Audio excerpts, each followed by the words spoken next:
Hey, Alonzo.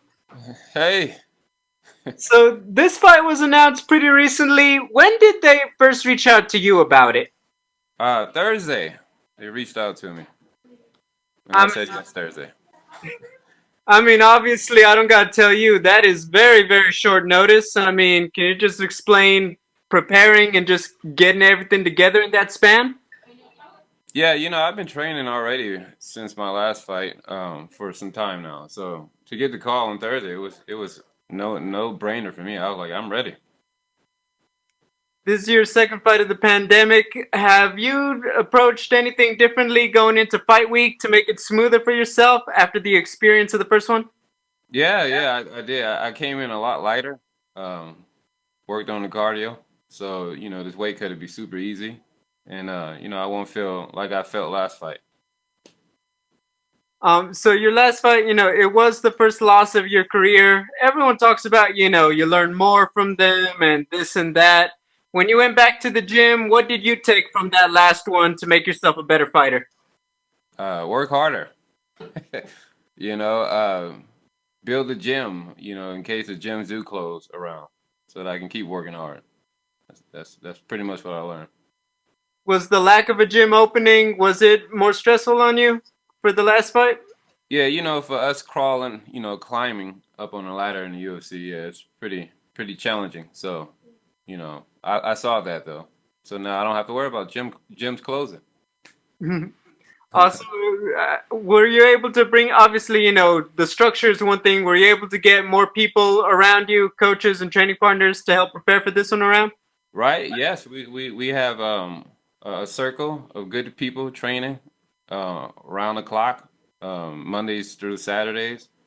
Our team is solid. So yeah, we got that all formed within this COVID-19 crazy time.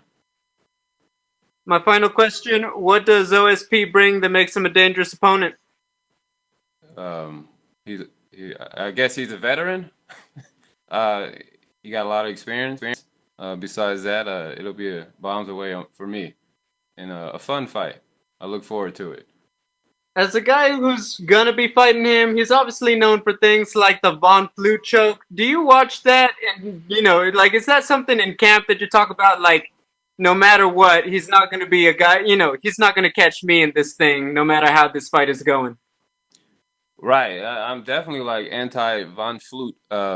You know, Given the cardiovascular, I won't be that tired, so he won't be able to catch me in it. If he does catch me, I mean, what can you say to all the other people that got caught in it? It is what it is. But I don't plan on going in that position. Sticking and moving. It's pretty much what I'm gonna do. Thank you. All right. Our next question is from Damon Martin with MMA Fighting. Hey Alonzo, coming out of that last fight, coming off the Contender Series, you had so much hype around you, and you go out there and you get two big first round finishes, and then you have the fight the last time didn't go your way. How do you deal with that hype and expectation? Because immediately people are saying this is a future contender, but then you lose, and everyone's saying, "Oh, he was overrated. He was, he wasn't as good as we thought he was." Like, how do you deal with that in your own head? You're still, young in the sport and learning as you go. I mean, how do you deal with those kind of like expectations that get heaped on your shoulders? I don't deal with it. I am what I am. I build my skills. I train myself with my team. As far as what people say and their expectation, I don't. I can care less. Um, as far as me growing as a fighter, that's always high and something I hold to the fullest. Um, but yeah, people's expectation, man, it's pretty crazy if you dial into it. You can literally jump off a building. So that's not me. Yeah. You know. Coming out of that last one, you never know what your next fight's going to be. I mean, obviously, it's the UFC. You're going to take what they offer you. But were you happy to get a guy like OSP, an established guy, former title contender? I mean, again, it doesn't erase the loss. I know that, but it feels like this puts you right back where you want to be because OSP is a pretty sizable name in this division. Yeah, yeah. Given that he's been in here for a while, I'm honored, to step in at this short notice and fight him. I'm excited, fighting OSP and him being that title challenger guy and fighting all these great, opponents. for me, it's like fighting him. It solidified where I stand in the division, so I'm excited.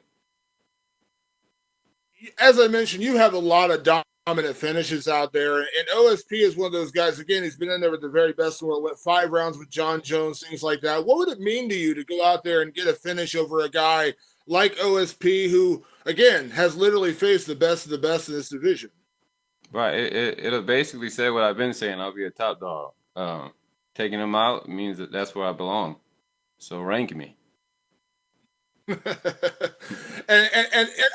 being the spotlight here as well. I mean, it's got to be nice here. I mean, again, short notice, never perfect, but getting a co-main event spotlight on you. Like, do you enjoy that aspect of it with this fight? That you a little bit more, a little bit bigger spotlight, so to speak. Right. I would enjoy it more with the crowd, but given the nature, I'm excited. I'm enjoying it. Yeah, I love it. Thanks, Alonzo. All right. Our next question is from Rodney James Edgar with MMAsoldier.net. Hey, what's going on, my man? Hey, Dallas, Texas is in the house, and I know you're originally from LA, so I forgive you. You got right. Your team is great, man. You guys have been killing it, absolutely killing it.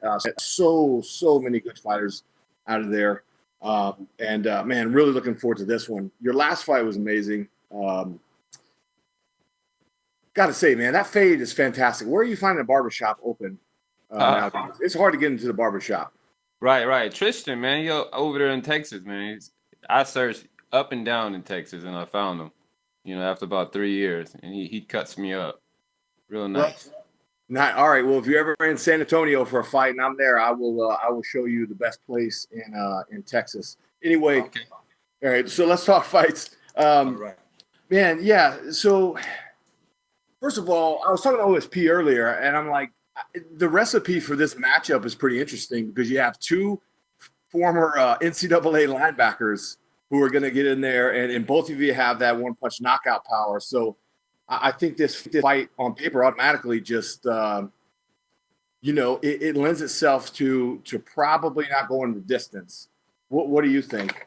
I mean, obviously you want to always go for the finish, but he's a hard guy to finish too.